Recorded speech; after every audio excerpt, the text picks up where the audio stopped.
All right.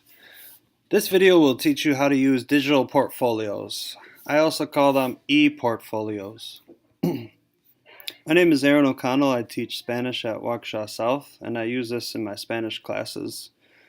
I'll tell you how I use it. If you'd like to use this in your class, you can kind of watch this and see if you think you would like to try it out, or at least save it and kind of shelf it until another time. So if you would like to do that and check it out, you can go to Instructional Strategies and STW in your Blackboard 9 site and get a hold of all of these materials.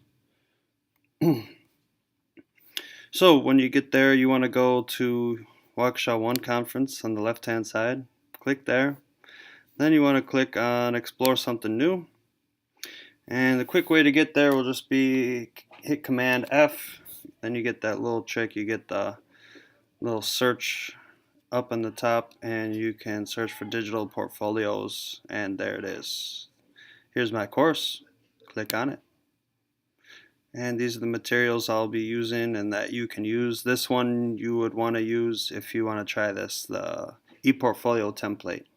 So if you decide you'd like to, you click on that, it'll give you the Google Doc, and then you make a copy of it, and then it's your own, and you just organize it where you'd like in your Google Drive.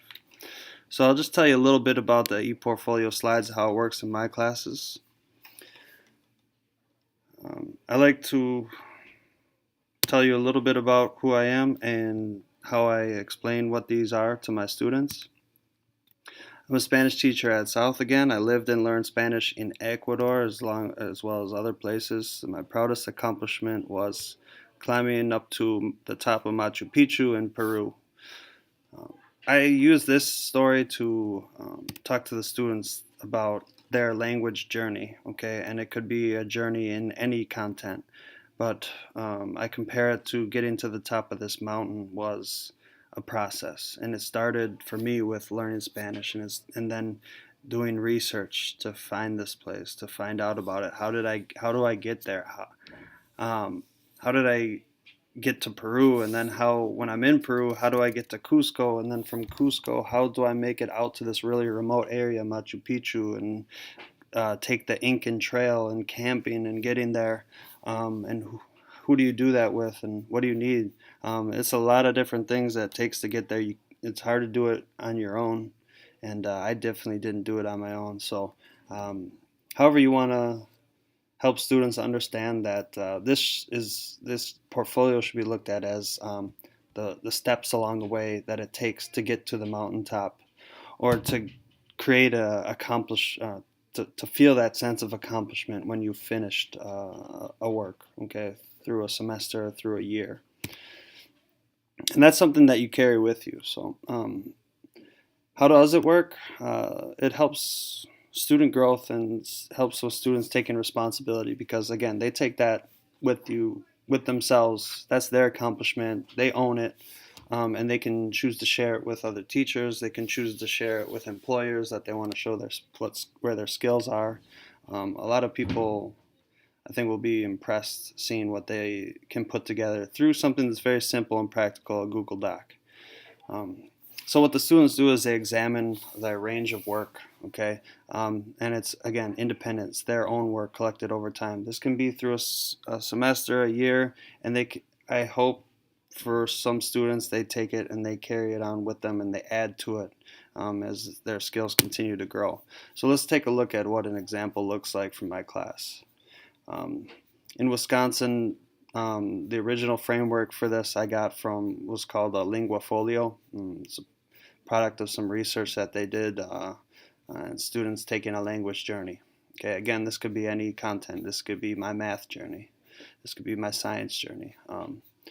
So the dossier is basically the portfolio part. Okay, so there's a lot of information in here that in your example you have, but you can change it to fit your content area, your standards. So the important thing here is that, this is really the meat and bones of what the ePortfolio is just giving them a nice framework where they can organize their different types of work instead of the traditional binder.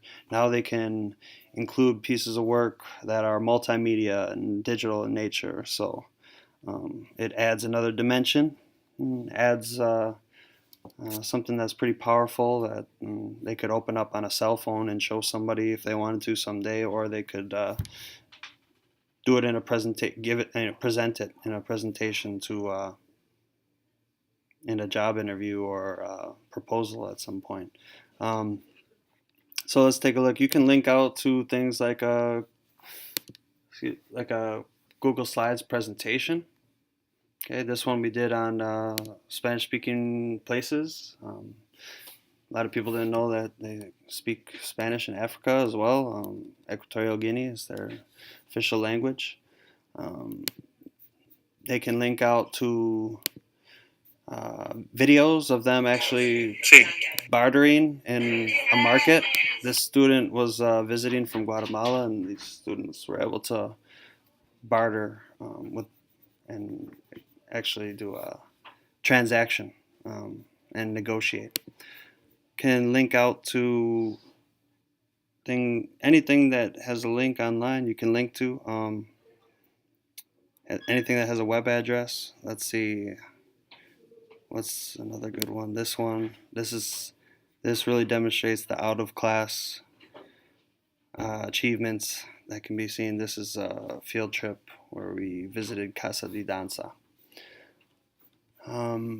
Let's see. So again, there's a lot of different things multimedia, and they keep growing, they keep evolving, but your students will be able to add those new things even in there. So it also analyzes not just work from one semester, but their progress. Like I said, they could take this with, so it's progress over a year maybe, or more than that. How I've used it is we have this basically a list of the I can statements for each level of language. First of all, it starts out with what is your experience with this content area. So what language do you know already, and what languages are you learning? It has some more questions that are more pertaining just to world languages, but then you get into these are the really it's strategies first. Okay, so you get an idea of where they're coming from or where they're at. And then as we go further down, we have a real good view here of like their I can statements. Okay, so every content has their own I can statements, and students reflect on how well they can do this, where they're at, and also to make their own goals. Okay, so it's nice that this student is making as a goal for herself to participate in spontaneous discussion because she's not there yet, okay, and she's realized that and she sees where she's going to go. So that's what we do. That's not an integral part to it, but I think it really helps students connect to what the whole thing meant and why we were doing this. Again, diverse experiences in and out of the classroom. They can add things that they have achieved outside of the four walls of this class or of this school. And then they make decisions on their future goals based on the evidence that they've provided. And it's right there. I say 10 pieces, 10 artifacts, but you could change it to be whatever works for you. It can be used to share information with students, with families, and other educators, and to foster their empowerment, self-determination. They feel some sense of ownership of this thing. So again, you could also use it as a summative evaluation to see where they're at. And again, they could use it someday for a job interview to show their skill, because this stuff speaks a lot louder than words. So that's really it.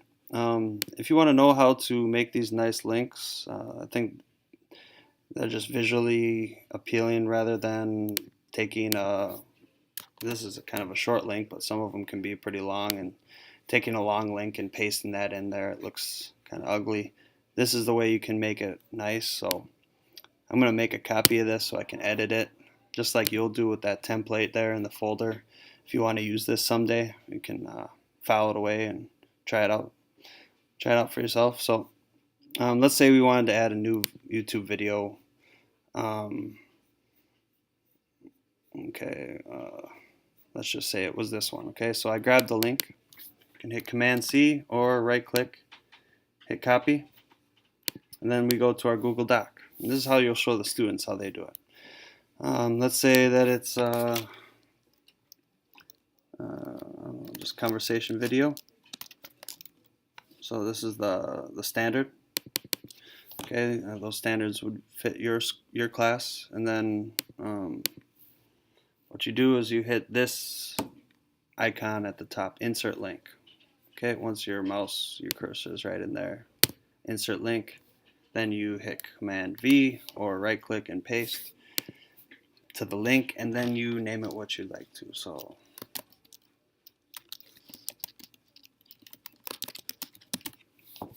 and then you title it, and then you hit apply, and then you've got a nice link that goes straight to the place that you want it to, with the multimedia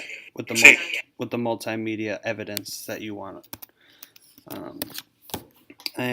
This over here is when they get to 10 and they have no more space, they want to keep like their top 10 works. Okay, so they can replace old ones. Okay, say this one was weak, they can take this one out, or they just have one that's a better example. Now they put that in there, so they're also evaluating where they're at that way.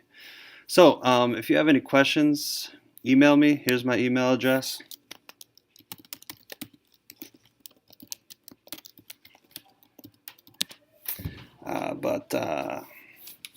I wish you the best of luck in your journey trying this out. Thank you for watching. Have a wonderful day.